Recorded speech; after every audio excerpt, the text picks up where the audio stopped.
Welcome to Cliffhangers and Page Turners, episode 22. Today we're getting into a really gripping historical account, David Grann's The Wager, a tale of shipwreck, mutiny, and murder. Oh, this one absolutely blew me away. It reads like the most unbelievable fiction, but it's true. Exactly. It grabbed us right from the start. So we're going to unpack this incredible story, kind of like our own book club discussion. Expect high seas, survival against all odds, and some pretty shocking stuff about human nature. Definitely. Grann did an immense amount of research trying to piece together what really happened from all these conflicting accounts. It leaves a lot for us to chew on. For sure. Okay, let's set the scene. We're in 1740. The British Empire is flexing its muscles, and it's at war with Spain. The War of Jenkins' Ear, kind of a strange name. Right, but the reasons behind it were pretty straightforward, weren't they? It was all about empire, controlling trade routes, getting access to resources. Britain really wanted to break Spain's hold on Latin America. And there was this specific goal, almost like a heist movie plot. Totally. To snatch this legendary Spanish treasure galleon. Grann calls it the prize all the oceans, loaded with silver and riches. It wasn't just war. He flat out calls it an act of outright thievery. And the guys sent to do this, they were living in what the book calls the wooden world. Talk about harsh realities. Oh, it's brutal. These sailors were treated almost like cogs in a machine. Human machines, I think Grann says. Crowded doesn't even begin to cover it, like 21 inches of space for your hammock. Oh, and the conditions? Yeah. Filth, cockroaches, rats. Sure. Just grim. Yeah, grim is the word. And getting people to sign up. Yeah. Tough. The Navy burned through volunteers, so they resorted to impressment. Basically kidnapping guys off the street. Pretty much. Oh, yeah. Dragging them onto ships. Some apparently deserted the moment they possibly could. There's this quote from a seaman that just hits you. Which one? I would give all I had if it was 100 guineas if I could get on shore. Just pure desperation. Wow. And the ships themselves were falling apart too, weren't they? Yeah, constantly battling the elements, shipworm, termites, fungus. They only lasted about 14 years on average. Even the flagship, the Centurion, had this patched up mast before they even left. It's amazing they floated at all. Okay, so before things go completely sideways, let's introduce the main players here. First up, Commodore George Anson. Right, he's leading the whole squadron. Yeah. Comes across as pretty formidable, calm under pressure, but also, surprisingly, seems to care about his men. Sharing brandy, working alongside them sometimes. And there's David Cheap. Starts as first lieutenant on Anson's ship, but gets his own command. The Wager. Captain Cheap. Burly Scotsman, Grann calls him. Apparently running from debts and family drama back home, but full of confidence at sea. His motto was virtue enriches, which is interesting, given what happened. Yeah, foreshadowing much. Then we have a really young guy, John Byron. Right. Midshipman Byron, only 16. Comes from nobility. He's actually the grandfather of the poet, Lord Byron. Oh. Yeah. He leaves this posh school for the, romance of the sea. Gets quite a shock. Grann quotes him saying he cried like the child I was when he saw the reality. Can't blame him. And finally, John Bulkley. The gunner on the Wager. A proper, true seaman, worked his way up from the bottom ranks, known for being ruthlessly efficient, especially about guarding the gunpowder and cannons. Described as sober, careful, honest man. Quite the cast of characters, Yeah. all heading towards, well, disaster. And it felt doomed from the start, almost. Their departure from England was delayed 3 times because of bad winds, and Captain Cheap apparently had this real dread about Cape Horn. He wasn't wrong to worry. But before they even got to the Horn, they faced something maybe even worse, disease. Oh, yeah. The invisible enemy. First, typhus breaks out. These guys cram together in filth. It spreads like crazy. They become lethal vectors, horrible symptoms, high fevers, delirium, men catching at lice. Just awful. Then the big one, scurvy, the plague of the sea. The descriptions are just stomach churning, skin turning blue and black, teeth falling out, hair loss, reeking breath, even madness. And the doctors had no clue, did they? None. They thought it was the cold or bad air. They were trying these bizarre cures, like burying guys up to their necks in dirt. You're kidding. Nope.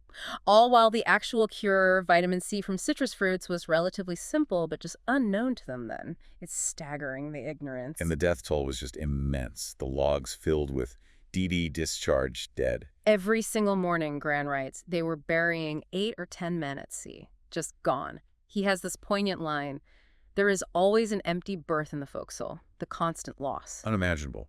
Okay, so after enduring all that, then they hit Cape Horn. The ultimate test. The Drake Passage. Grann paints this picture of howling winds, the roaring 40s, furious 50s, screaming 60s, waves nearly 100 feet high, icebergs, constant freezing rain, sleet, snow, fog, just relentless. And how did they even navigate? Basically dead reckoning, which sounds way more precise than it was. It's informed guesswork estimating speed, direction, currents, hugely prone to error, especially there. Heading into that in March, peak storm season, blind horns hate, they called it. Yet somehow, Cheap managed a miracle at one point. The wager nearly wrecked on Staten Island, heavily loaded down, but he coaxed the wager to safety. Byron couldn't believe they survived it. But their luck couldn't hold forever. No. After they finally rounded the Horn, disaster struck. Currents pushed them way off course. Their dead reckoning was off by hundreds of miles. They were being driven by these westerly gales streaked towards land. Enormous craggy hills. And Cheap tries to turn the ship. Or Zajibe, yeah. But the storm's too strong, the ship just slams into the rocks, and then the cry goes up, 6 foot of water in the hold! But the description of the men's reactions is haunting.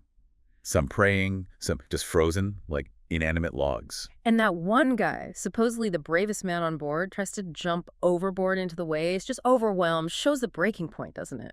Absolutely. So they're shipwrecked. Wager Island, how many made it ashore? Out of 250 men, about 145 survived the initial wreck. Captain Cheap was injured, but he stuck to the code captain's last off the ship. Must have been chaos getting people off. Total chaos. Then it becomes a scramble. What can we salvage? They get some flour, but it's waterlogged and probably contaminated. Guns, a compass, some maps, a Bible, a medicine chest. But something weird happens in the ship's records, right? Yeah, Bulkley notes this. A lot of the logs and official papers just disappear. He suspects someone destroyed them. Good reason to apprehend there was a person employed to destroy them, he writes. Why would someone do that?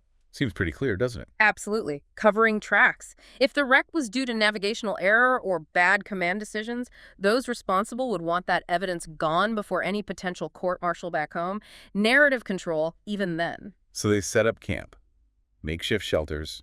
Bulkley builds this little house he's quite proud of. But the island itself? It's basically barren. Affords neither fruits, grain, nor even roots. They're surviving on seaweed, wild celery, shellfish if they're lucky.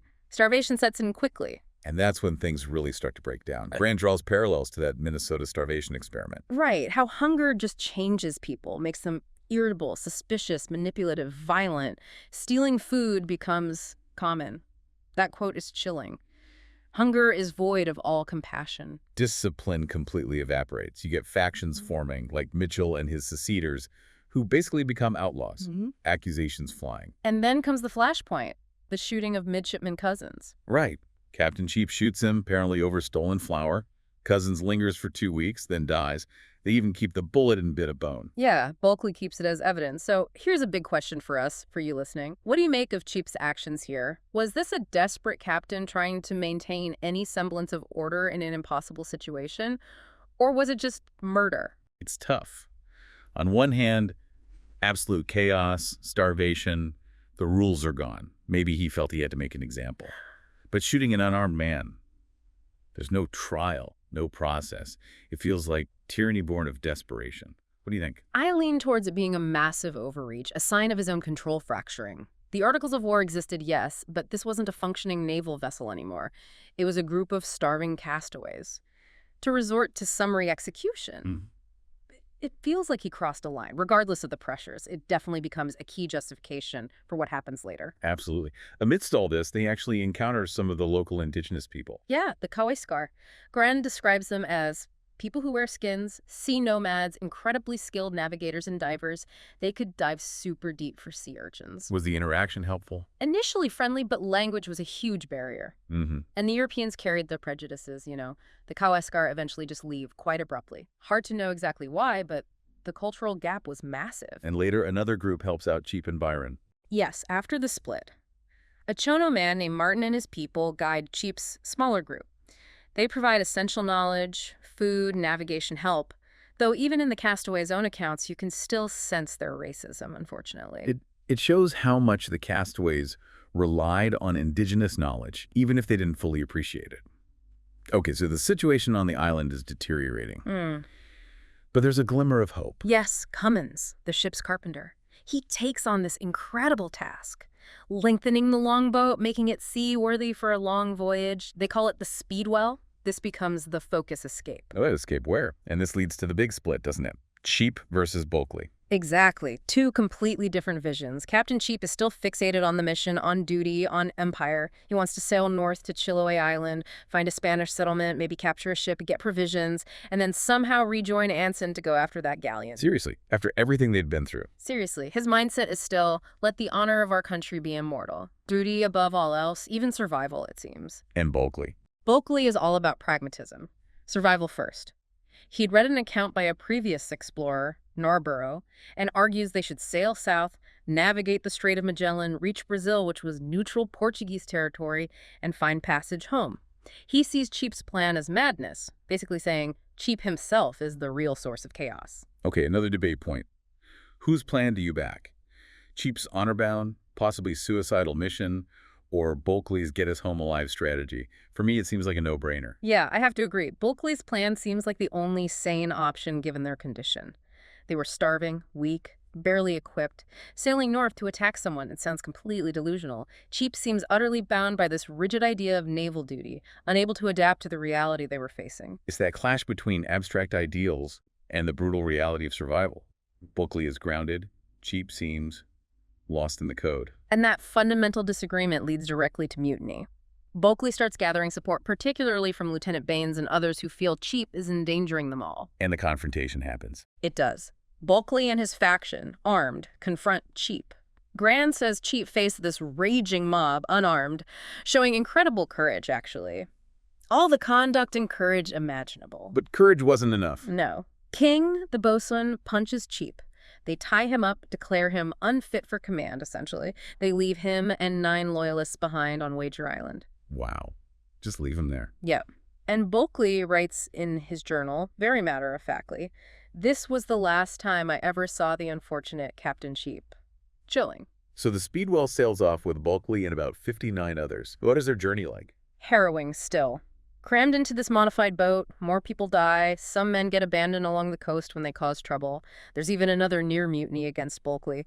But somehow, miraculously, they navigate the Strait of Magellan in just 31 days. Faster than Magellan. Incredible. And they make it. They reach Brazil eventually, only 30 survivors out of the original group that left Wager Island. A brutal journey, but they made it back towards civilization. What about Cheap, Byron, and the ones left behind? Their ordeal was, if anything, even worse. They eventually build a smaller craft, and with the crucial help of Martin and the Chono guides, they attempt Cheap's plan heading north. It involves trekking overland through swamps, freezing conditions, living off seals. Just desperate stuff. Oh, they make it to Spanish territory. They do. They face this dreadful hollow sea crossing to Chiloé Island. Only 3 of them survive that final leg. Cheap, Byron, and another officer, Hamilton. And they're captured by the Spanish. Yeah. But it wasn't so bad. Ironically, no, because they were officers, they were treated relatively well, almost like gentlemen prisoners given parole. And then comes this amazing twist of fate. They meet Admiral Pizarro, the Spanish commander who was also after Anson. Exactly. And Pizarro's squadron had suffered just as badly, maybe worse, around Cape Horn. Shipwrecks, starvation, attempted mutinies on his ships. Grann makes a point, it's hard to say who suffered more. It just shows the universal horror of these voyages. It really puts the whole conflict in perspective. Just human suffering on all sides. Okay, so eventually, survivors from both factions make it back to England. Bulkley first. Yep, Bulkley and Cummins arrive and are immediately detained. Lieutenant Baines, who'd sailed with them, had already made accusations. They're facing court-martial. And Cheap, Byron, and Hamilton arrive years later, so everyone's back, the stories are out there, time for the court-martial. And it's become known as the mutiny that never was. Because the facts seem pretty clear, right? Bulkley's group tied up their captain. That looks like mutiny, potentially a death sentence. And Cheap shot cousins. That looks like homicide, also potentially a death sentence. Yes. Nobody is convicted of anything serious. They essentially find a way to let everyone off the hook. Why? Why would the Admiralty do that? It seems like they're deliberately avoiding the truth. Well, think about the optics. A public trial digging into mutiny, murder, starvation, incompetence, the utter failure of the Wagers part in the mission. It would look terrible for the Royal Navy and the Empire. Especially since the whole War of Jenkins' Ear was turning into a bit of a disaster overall. Exactly. Huge losses at Cartagena under Admiral Vernon. Even Anson's famous circumnavigation, while bringing back treasure, lost over 1,300 men out of 2,000, mostly to disease. The Admiralty likely wanted to sweep the wager mess under the rug, protect the image of naval officers as gentlemen, and avoid highlighting the war's failures. So they found this convenient escape clause. It really hammers home that idea about history is written by the victors, or at least by those in power who control the narrative. Absolutely. And the battle over the narrative began almost immediately. Bulkley and Cummins published their account, A Voyage to the South Seas. They blame Cheap, detail the mutiny. It sells pretty well, even though the Admiralty hated it. But their version wasn't the one that stuck, was it? No. The official story, the bestseller, was Reverend Walter's A Voyage Around the World by George Anson, published in 1748. It becomes a massive hit. And it tells a different story about the wager. It massively downplays the whole affair. It's sympathetic to Cheap, frames Anson as the ultimate hero, and largely glosses over the mutiny and the darker aspects. And this version had huge influence read by philosophers like Rousseau and Montesquieu, even Darwin. It shaped the popular understanding for centuries. So the more convenient story won out. And Graham points out the voice is completely lost in all this. Yeah, like John Duck, the free black seaman who survived it all but whose perspective was never recorded. Or the indigenous men enslaved on Pizarro's ship who staged their own mutiny under a leader named Orellana, a story almost entirely suppressed. Whose story should have won, do you think? If we could choose. That's the thing, isn't it? Maybe winning is the wrong word. Grann's achievement is bringing all these perspectives back into the light, Bulkley's, Cheap's, Byron's, and acknowledging the ones, like Duck's, that we can only guess at. The most truthful account includes all the messiness, all the contradictions. Yeah, the complexity is the point. Okay, so what happened to the main survivors in the end? Did they just fade away? Not entirely. David Cheap actually gets another command, thanks partly to Anson's support. He wins a minor naval victory, retires wealthy. But apparently his obituary still mentioned the cousins' shooting. It followed him. A permanent shadow. What about Bulkley?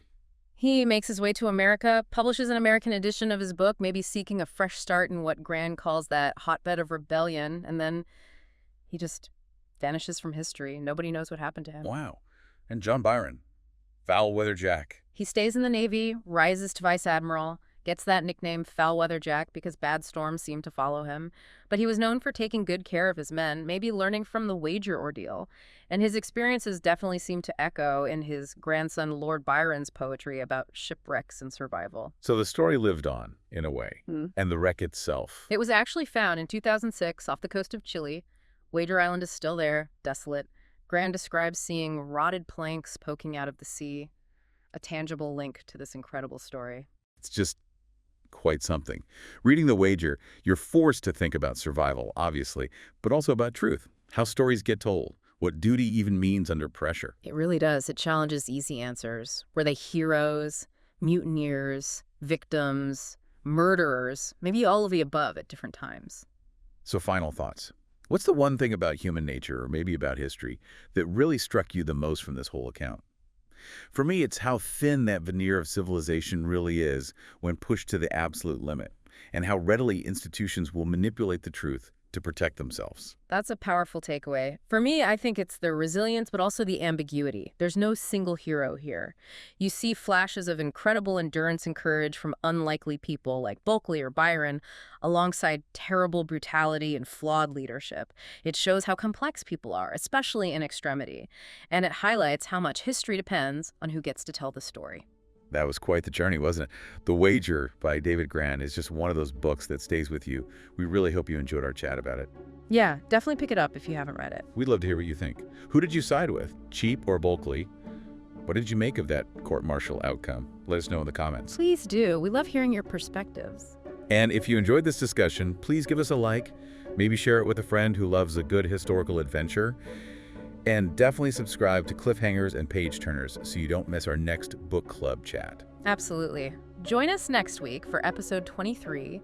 We'll be tackling a very different kind of book, the classic The Catcher in the Rye by J.D. Salinger. Ooh, that'll be interesting. Okay, until then, keep turning those pages.